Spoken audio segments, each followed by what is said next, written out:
Dear students, good morning to all of you. Welcome to this virtual class. Last period, we were discussing new agriculture strategy, green revolutions, and low productivities, or what are the problems of Indian agriculture. Today we will start that new chapter, that is industry during plans, features, problems and policies.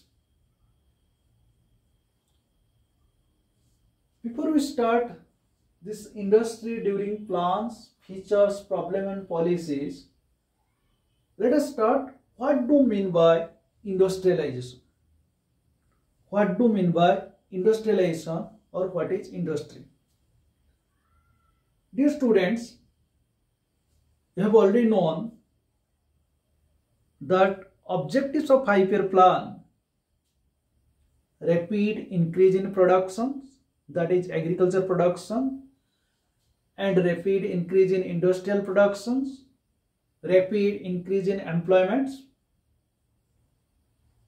So in that case, we have already discussed why do we need that industry, or what is the role of the public sector to establish that industries. Because we have already known industry which is capable providing a big push to our economic growth. Because if we will observe the different countries like developed countries and developing countries. So the developed countries who have that more industries, so that they are capable to absorb that more employment facilities, as well as they are producing that very less cost of productions with that fine productions or super techniques or super fine productions, which is demanded more, so that they are exporting that goods in the different countries. Side by side, the developing countries who is not capable to establish that more and more super technique industries, that is why that developing country could not compete with that developed countries. One thing. Second thing, if we will compare the developed countries and developing countries, developed countries are those countries where that maximum percentage of people, they depend on industrial sector and that services sectors. Whereas in developing countries, most of the people or maximum percentage of people depend on that agriculture sector, like India. So if we will establish more and more industry, that is called that industrializations. When we will establish more and more industry, the people, those who are working in that agriculture sector, they will shift to that industrial sectors. They will get that opportunity, employment opportunities in the industrial sectors. That is to be called that industrializations. So it is written here that what is industrialization, or what do we mean industrialization? It is a process by which the center of gravity of the economy shifts from agriculture to industry. Shifts from agriculture to industries. It means those people were depending on that agriculture sector when India got her freedom in the year of 1947, 15th August. That time, how much people were depending on that agriculture sector, that percentage of people is reduced. Which way? Because some percentage of people, they have already shifted to that industrial sector. That is the center of gravity of the economy, shifts from that agriculture sector to industrial sector. So that is to be called that industrialization. It means when we will establish more and more industries, we are capable to produce that more and more product. We are capable to absorb that more and more employment opportunities. More employment opportunity means their income will generate. Income will generate means they will demand that more and more goods. So the producer will produce that more and more goods. That problems will be solved, which is called that unemployment problems. We can solve that to the poverty cases or that unemployment case. All these problems will be solved by that industrializations. So industrialization involves two things as follows. Number one, adoption of technological superior techniques of productions. Adoption of technologically superior techniques of production. It means these superior techniques of production helps to transform the basic raw materials, intermediate goods to produce that finished goods or that manufactured goods. It means if we will establish that more and more industries, by that establishment of new technology or by the innovation of that new techniques, what are the raw materials we have or what are the intermediate goods we have, that intermediate goods can be converted into that manufacturing goods. That process is possible by that industrializations. So whenever we will implement these modern techniques of productions, similarly we have to implement the different kinds of management techniques like economic calculations.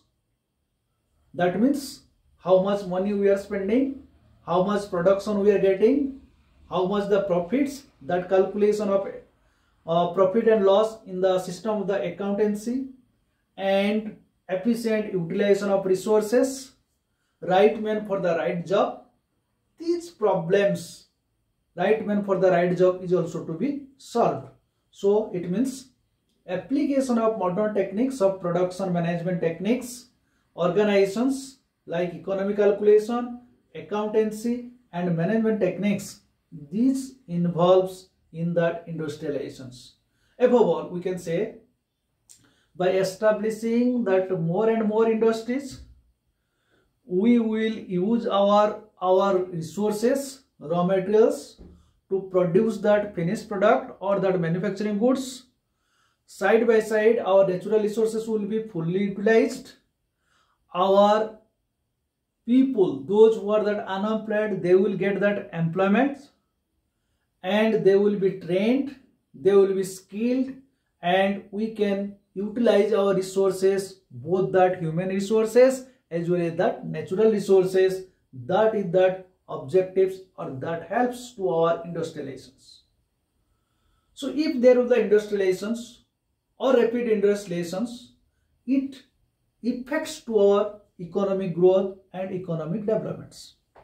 It means the productivity of labor will be increased. When the productivity of labor will be increased, it means existence of the greater capital intensity. That production will be continuous process, because in that agriculture sector you have already known that disguised unemployment, seasonal unemployment. So these unemployment problem will be solved because the production will be continuity 12 months. As well as that when a person will do that continuously of a particular work, we will provide that facility of that specializations, and we may say that there is the division of labor, horizontal division of labor, vertical division of labors. And likewise, the people who were defending in that monsoon, in case of that agriculture sectors, if that failure of the monsoon, then the production will be less. If there will be a heavy rainfall, then the production will be less. So, but in this case or in the industrialization cases, dependence of the natural factor will be reduced, and greater possibility of economies scale of manufacturing sectors. It means we will able to produce that maximum outputs by utilizing our new machines or new techniques of the productions, so that production will be more. So it means industrial technology changes faster than that agricultural technologies. That is why it will be advantageous for our economy, or for the growth of our economy, or for the development of an economy. Besides this, we can create that more employments in the different ways. It creates that more employments. The process will add to our increase our national income, increase our per capita income, increase or raise that standard of living. People will demand that more and more goods, consumption will be increased, saving will be increased, and the development will be in process. So we will create that more employment opportunities by establishing that more and more industries. Besides this, there will be the surplus. It means surplus means if the labor, they will be surplus in particular areas, that will be shifted from that one area to another area by the means of the transportation facilities, communication facilities, etc. So adequate resources of finance will be available, because if one area the resources of finance is more, that finance or that money will be shifted to that industrial areas, or that those who are that industrialists, they can use that money by that surplus money. So it means the output will be increased by the help of the saving. It means one particular area, after the consumption, what the amount remains, that will be saved in the banks. So bank will provide the loan facilities to that areas where that people needs for that money for the industrializations. So that will also help in our industrialization. These are the advantages of the industrializations. But here I have written what are the merits: productivity of labor, employment generation, and mobilization of surplus. That can be productivity of labor. Labor का productivity increase होगा. How?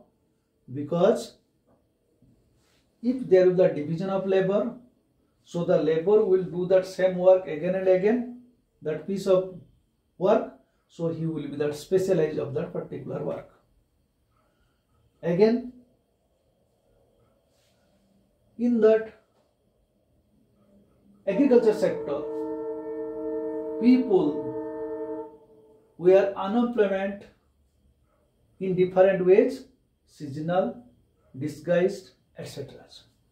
So if there is the industry, then they will not be that unemployed, and those who are depending on the monsoon, if the rainfall, irrigation facilities, ये सब चीज जो है वो इसके ऊपर और डिपेंड नहीं करना पड़ेगा, और that is called the less dependence on the natural factors, and greater possibility to increase that employment. And similarly, surplus will be moved from one areas to another areas. These are the advantages or the merits of that industrializations. So India got her freedom in the year of 1947. So industrial policy 1948 to 91, actually that we will discuss only 1951 policy, 1991 industrial policies. That will that new policies which was started in the year of 1991, that is the LPG liberalization, privatization and globalizations. But whenever India got her freedom, first 5-year plan was started in the year of 1951 to 56. And the objective of this 5-year plan was that to increase that agriculture productions. So the industrial policy in India was influenced by two important factors, that is the acceptance of that mixed economy as an economic system and development strategy adopted in the economy or in our different plans. So we have already discussed what do we mean a mixed economy. It is the combination of that capitalist economy and socialist economy. So India adopted that mixed economy, and in this mixed economy we have already discussed that is that the directive principle of state policies. Directive principle of state policy you have already known from also civics in class 10 or the class 9s. So we established the socialistic pattern of society that time. What are the characteristics or what do you mean by socialistic pattern of societies? It means the society which is to be the democratic socialism. Socialism in nature, Indian socialism has been called the democratic socialism, in which the choice of government lies with the peoples. That is to be called the democratic framework. So what are the characteristics of that socialistic pattern of society? Socialistic pattern of society stresses that attainment of the goal of economic and social equalities in the distribution of income, wealth of the countries. So first point I have written here, democratic framework. It means you have already known democracy. What is the democracy means? That by the people, for the people and of the peoples. By the people, for the people and of the people. It means what are the works are to be done, what are the rules are to be framed, what are the policy are to be framed, that is the social objectives to an economy that is democratic way, that is for the people, by the people and of the people. That is called the democratic framework. So democratic framework means it envisages that what are the works are to be done, that is for all the people, for the welfare of the people, for the welfare of the country, or for the welfare of the economy. That is to be called the democratic frameworks. So whenever this democratic framework will be implemented, second point that is related with our points, equal distribution of income. Equal distribution of income. It means equality of opportunity is a fundamental conditions of a socialistic societies, because in socialistic pattern society stresses the attainment of the goal of economy in social equalities in the distribution of income and wealth. In the distribution of income and wealth. Because we have already known in our country there is the disparities in between the rich section and the poor sections. So how the disparities will be reduced, how that gap is to be reduced between the different regions of the country, among the different peoples, so that should be reduced. That is to be called that equal distribution of income. I have already told to all of you that is the different systems which was implemented by our government or the planning authorities. At present we have already formed that Niti Aayog. So that objective is that how that rich people they will pay that more tax and that poor people they will get the subsidies, so that there should be maintaining that equalities. So the socialistic pattern of society envisages that there will be no disparities in between the different group of the peoples, rich section and the poor sections, or we may say that there will be no disparities between the different regions or different areas or different states, so that there will be no social or political tension between the different sections of the societies. That tension should be removed by that systems that is called that socialistic pattern systems, which is to be called that equal distribution income. That is called inclusive growth, growth with social justice. These are the points, please remember. Next is that decentralization of power. What do you mean by decentralization of power? The power which is not to be concentrated one person or that few group of the persons. The power should be given to all. That is the democratic frameworks. It means one king who will dictate, or that is called dictatorship. in the country, or that king will say, that will be followed by all others. But in our country, as it is the democratic country, as that our constitution says, by the people, for the people, and of the people, so that power is given to that all the peoples. That is that there is the voting rights, there are the different ministry in our parliament, MLAs and MP in the state level and that central levels. So accordingly, we made this framework, that is the democratic framework for that equal distribution income, and that democratic framework is to be called that decentralization of powers. It means the concentration and centralization of any shade do not have any place in the socialistic pattern of societies.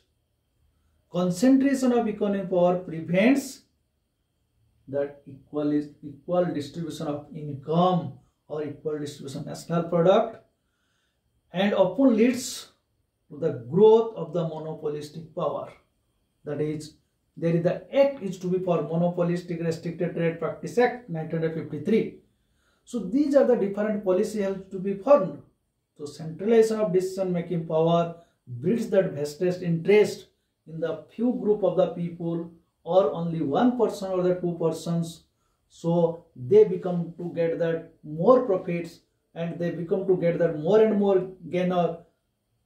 As a result of that, equality is to be reduced. So concentration of power is to be given to that one hand. That is not to be called that socialistic pattern of societies. So that is why decentralization of power is essential, like in India. It provides the special assistance to the weaker section of the societies. It means this decentralization of power provide the facilities to that weaker section people. This power will be handed over to that weaker section of the peoples. So that weaker section of people will get that benefits. So it means that socialistic pattern of society provides the special assistance to the downtrodden of the section of the economy. The provision may include meeting that what that people they require that minimum needs to survive themselves, like food, clothing and shelters. This minimum needs of the weakest section of the society and other measures of that minimum means of the livelihood to the poorest section of the societies, which will be fulfilled as per our economic conditions, as per our people's economic conditions. This is to be called that assistance to that weaker section of the peoples or weaker section of the society. Above all, last point we can say that balanced regional developments. It means although it is that plan to develop each and every particular areas in certain circumstances, which areas accessibility, because when we introduce in the 1991 new economy policy, liberalization and privatization and globalizations, before that there the interfere of that public sectors or that is the governments who were intervening to establish the different industries. But this point says that government was taking the statistical data time to time as a result of which area is developed and which area is not developed, what facilities are to be provided to that underdeveloped areas. We have to fulfill as per the need of the society, as per the social ownership is means of production is concerns. That time we have to provide all kinds of facilities, or which way there should be the balance between the two areas, developed area and that underdeveloped areas. That is the characteristic of the socialistic pattern of society. As per the need of the people, we have to develop. So these are the features of that socialistic pattern of societies. And as well as next we'll start the 1956 industrial policies. 1956 industrial policies. We'll start 956 industrial policy tomorrow. Today I will not start. Tomorrow I will start that. Thanks to all of you.